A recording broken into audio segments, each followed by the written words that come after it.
तुम्हाला एखादी गोष्ट जितकी जास्त चांगली माहीत असेल ना तितकं जास्त चांगलं काम करतं. समजून घेणं जे म्हणतो ते मला सयाजी शिंदेकडे पाहून वाटलं की अरे, जर आपल्याला चांगला नट जर व्हायचं असेल, चांगला कलावंत व्हायचं असेल तर कवितांचं पाठांतर असणं खूप जास्त गरजेचं. वेगवेगळ्या कवींच्या कविता वाचल्या पाहिजे, ऐकल्या पाहिजे, समजून घेतल्या पाहिजे. खूप वेगवेगळ्या गोष्टी हे सरांनी त्यावेळेला आम्हाला खूप छान छान कविता ऐकवल्या. त्यांनी कौतुक पण छान केलं. एक आम्ही प्रयोग सादर केला होता, त्यांनी माझं छान तिथे कौतुक पण केलं. पण परत तोच विषय येतो की कौतुक झालं, सरांना वाटतं सर आम्हाला काही संधी मिळेल नाही, करत राहा, होईल, करत राहा, टिकून राहायचं आहे, केलं पाहिजे, करत राहा. असाच विषय जेव्हा स्ट्रगलच्या काळामध्ये जेव्हा मी मुंबईत होतो, जेव्हा हे तर चाललंच होतं, पण शेवटी पोट जगण्यासाठी बऱ्याच गोष्टी कराव्या लागतात आयुष्यात. जसं सेलिब्रिटींना आणणं त्याच्यातही 4 पैसे मिळायचे. कारण की एखादा कलावंत जर मला कोणी सांगितलं, म्हणजे आजपर्यंत कधी या विषयावर बोललो नाही, पण आज मोकळेपणेच सांगतो की जर एखाद्या सेलिब्रिटीला आणायचं असेल तर ते त्यांच्यातला एक कट असतो जो सर्वसामान्य आम्हाला तुमच्यासारख्या लोकांना मिळतो. तुम्ही सांगितलं की बाबा एखाद्या कलावंताचं जर जे काही मानधन असेल तर ते स्वतःच सेलिब्रिटी त्यातला आपला कट आपल्याला देतात. हा एक व्यवसाय आहे भले, कारण की शेवटी त्याच्यासाठी एखाद्या कलावंताचं जर मी सोनाली कुलकर्णीला जसं धानोरकर सरांनी मला फोन केला की सुशील अरे मेळावा आहे महिलाचं, मला कलावंत पाहिजे. मी म्हटलं सर कोण पाहिजे? हो म्हटलं काय कोण लागेल? तर ते म्हणाले सांग तू कोण देऊ शकतो. म्हटलं सांगा ना तुम्हाला कोण पाहिजे. महिला मेळावा आहे म्हटलं, एखादा लेडीज, म्हटलं सोनाली कुलकर्णी आहे, चालेल का? म्हटलं हां. तुझी ओळख आहे? म्हटलं हां ओळख आहे माझी, मी बोलतो त्याच्यासोबत. तसंच मी सोनाली कुलकर्णींना फोन केला. म्हटलं आमच्याकडे चंद्रपूरचे आमदार आहेत बाळूभाऊ धोनरकर, तर त्यांच्या एक महिला मेळावा आहे, तर त्या मेळाव्यासाठी तुम्हाला तिथे यायचं आहे. तेव्हा तारखेचं काय ते गणित ठरलं, पैशाचा व्यवहार जो काही होता तो झाला. ते म्हणाले पैसे मला आधीच त्याची एवढी रक्कम घरी येऊन पाहिजे. मी भाऊंना फोन केला, म्हटलं भाऊ असा असा विषय आहे, त्यांना पैसे आधीच लागणार आहे, अर्धे पैसे. तेव्हा ठीक आहे, काही अडचण नाही, मी तुला पाठवतो, तू त्यांना दे. मी त्यांच्या घरी गेलो. आता सोनाली कुलकर्णीच्या घरी आपण चाललो आहे, त्यांच्याशी भेट होणार आहे. त्यांचे वडील सगळे तो कारभार बघायचे, त्या काही तिथे नव्हत्या. मी घरी गेलो तर मला वाटतं सोनाली कुलकर्णी भेट केलं वगैरे तर काही झालं नाही. वडील होते, वडिलांनी सगळा तो जो काही व्यवहार होता तो पूर्ण केला. मग मॅडमशी बोलत झालं, तेव्हा काळजी करू नको, तुम्ही या. पण कोण असणार सोबतीला? पण मीच असणार, काही काळजी करू नका. तिथे जी काही व्यवस्था असेल चंद्रपूरची सगळी व्यवस्था मी बघेल, काही चिंता करायची काय. त्या काळात एक छान नाव झालं होतं माझं. मी कुठल्याही हिरोईनला जर म्हटलं तरी कुठे चंद्रपूर झालं, कोण सुशील आहे का तिथे? तेव्हा हां सुशील नावाचा कोणतरी आहे, हां काळजी करू नका, सुशील असेल तर जा बिंदास, तिथे काही अडचण नाही. तर त्या दरम्यान मी मराठी चित्रपट पण लावायचो. नेताजी सुभाषचंद्र बोस, 10वी नॉट ओनली मिसेस राऊत नावासारख्या फिल्म्स मी या ठिकाणी, कारण की जगण्यासाठी काही ना काही केलं पाहिजे. काही कोणीही उठून खिशातले पैसे एकदा देईल, 2दा देईल, 3दा देईल, पण नेहमी तुम्हाला पैशाची मदत कोणी करू शकत नाही. त्यामुळे तुम्हाला तुमचेच या म्हणजे बरेचदा लोक म्हणतात की अरे तू ॲक्टिंग करणारा माणूस मग तू इकडे तिकडे तिकडे का आवडला?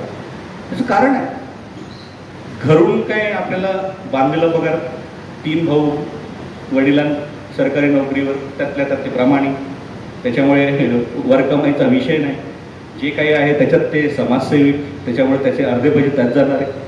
अशा वेळेला आपण आपल्या घरून किती पैसे घेतो?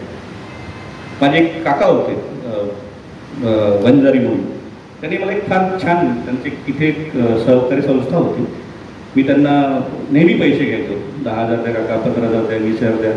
तर त्यांनी मला एक छान शिकवलं त्या दरम्यान. ते म्हणाले की सुशील ही आपली सहकारी संस्था बँक आहे, इथे यायचं, वाउचर भरायचं आणि तुला जे पाहिजे ते 15, 20, 30, 40, 50 कर्ज म्हणून घ्यायचं.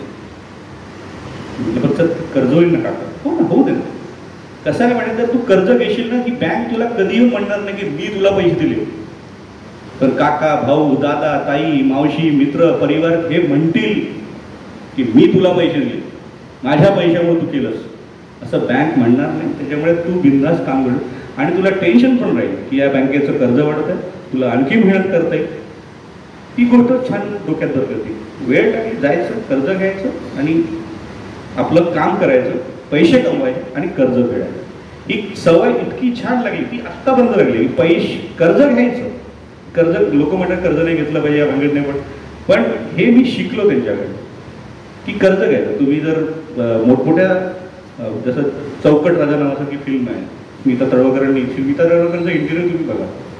स्मिता तळवकर हे म्हणतात की मी सगळ्या फिल्म पहिले कर्ज घ्यायची मग फिल्म करायची. तर कुठलीही फिल्म आपल्याला वाटतं की त्यांच्याकडे खूप पैसे असतील, असं नाही. आपल्याला करायचं आहे, कर्ज घ्यायचे, छान प्रॉडक्ट तयार करायचं आणि हे करायचं. तर ह्या सगळ्या नटांकडनं ह्या गोष्टी खूप ऐकल्या होत्या, माहिती होत्या. त्यामुळे तेच तत्व मी पण माझ्या आयुष्यात म्हणजे काय म्हणतात ध्यानीमनी नसताना सुद्धा आम्ही करत गेलो. आपण आपल्या प्रोसेसमध्ये करत असतो ते सगळं शिकत जातो हळूहळू. तसं या कलावंतांसोबत काम करताना, यांच्यासोबत राहताना तसंच एक खूप छान प्रसंग माझ्या आयुष्यात प्रभाकर पणशीकरांसोबत आला. जे प्रभाकर पणशीकर म्हणजे आम्हा नाट्य कलावंत सृष्टीमध्ये पणशीकरांशी भेट होणं, पणशीकरांशी बसणं, त्यांच्याशी गप्पा मारण्याची संधी मिळणं ही फार मोठी गोष्ट. त्या दरम्यान मी जेव्हा माझं मास्टर डिग्री नाट्यशास्त्रात झालं होतं, मास्टर डिग्री माझी पत्रकारितेत झालं होतं. त्यावेळेला तरुण भारताचं वृत्तपत्र जे मुंबईत आहे तिथे सुनील कुईकर सर होते. त्याच्यानंतर मग आमचा नागेश दाशीवर होता. नागेश म्हणाला तर तुझे खूप छान छान कलावंतांची ओळखी. त्यावेळेला निवडणुकीचा विषय सुरू होता. तेव्हा मला नागेश म्हणाले एक काम कर ना, पेपरसाठी काही इंटरव्ह्यूज पाहिजे, तर तुझी बऱ्याच कलावंतांची ओळखी आहे तर तू त्यांचे इंटरव्ह्यूज घे. तर मग पणशीकर सरांना मी फोन केला, म्हटलं का बाबा मला तुमचा एक इंटरव्ह्यू पाहिजे, असा असा विषय आहे, निवडणूक या विषयावर तुझ्यासोबत. आणि मग पणशीकर सरांशी गेलो इंटरव्ह्यू घ्यायला. पण एक काय म्हणतात त्याला नाटकाचा एक अभ्यासक्रमच त्यांच्याकडे एका दिवसात शिकता. शब्दोच्चार कसे असले पाहिजे, काम करण्याची पद्धत कशी असली पाहिजे, स्ट्रगल कसं असतं, कसं वागलं पाहिजे, या छोट्या छोट्या बारक्या गोष्टी पणशीकर सरांकडनं मला तिथे कळल्या. मी त्यांना जेव्हा त्यांचा इंटरव्ह्यू घेतो तेव्हा त्यांनी खूप छान वाक्य, इंटरव्ह्यू आता निवडणूक तर संपली आपल्याकडे, निवडणुकीचा इंटरव्ह्यू तर मी त्यांना म्हटलं की काय वाटतं, त्यांचं मी रेकॉर्ड करत होतो तेव्हा त्यांनी एक छान वाक्य म्हटलं होतं, जसं लग्न करताना आपण मुलं मुलींचं त्याला काय म्हणतात कुंडली बघतो, तसंच मतदान करताना सुद्धा मतदान ज्याला आपण करतो त्याची कुंडली तुमच्याकडे असली पाहिजे. ती कुंडली बघितल्याशिवाय तुम्ही तुमचं मत दिलं नाही पाहिजे. तर कुंडली बघणे, आपण आतापर्यंत फक्त नवरदेव नवरीची कुंडली बघितली पाहिजे, पण चांगला देश जर विकास घडवायचा असेल तर आपल्याला त्या असणाऱ्या पुढाऱ्याचा पण कुंडली आपल्याला माहीत असली पाहिजे.